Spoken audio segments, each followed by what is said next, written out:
Arabia's Crown Prince Mohammed bin Salman.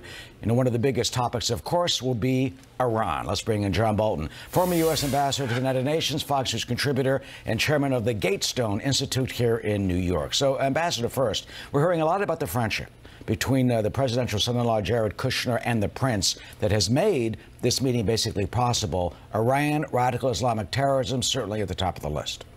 Well, I think it's a very important meeting. I think it obviously is a follow-up from President Trump's first overseas visit, where he went to Riyadh and really rallied many of the Sunni Arab states on the counterterrorism issue.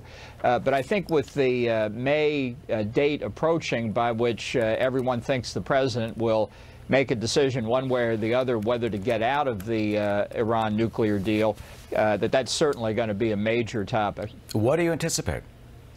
Well, I don't see that there's any prospect of a real fix to this deal. I think the deal is inherently flawed. I think it's a strategic debacle for the United States. You can always tinker around the edges, and the question is whether putting lipstick on a pig is really going to make a difference here. I think the answer to that's clearly no.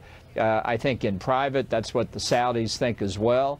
So I think the discussion ought to be, how do we explain to the Europeans that they got suckered by the Ayatollahs in Tehran, and how do we go forward from there? Well, if you scrap the Iranian nuclear deal, then what do you do about Kim Jong-un? How do you have a deal with North Korea and yet throw the Iranian deal out?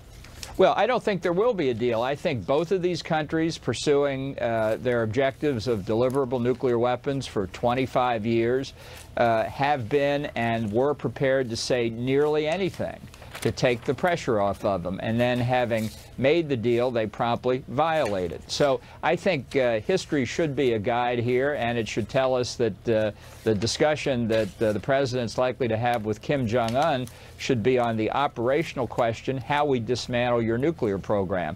I think that's the way to go there. And I think the way to go with respect to Iran is to explain to our friends in Europe that our withdrawal will create a new reality.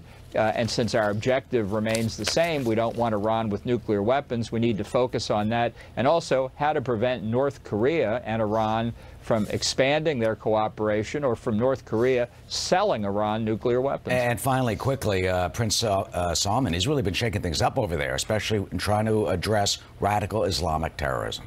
No, he's done, I think, a lot of important things. I hope they've got contingency planning against a possible Shah of Iran scenario in Saudi Arabia, where some disgruntled mullah decides to send the crown prince to his reward prematurely. I don't expect that will happen, but I think contingency planning is always a good thing in that part of the world. All right, Ambassador John Bolton, as always, good to see you. Thank you.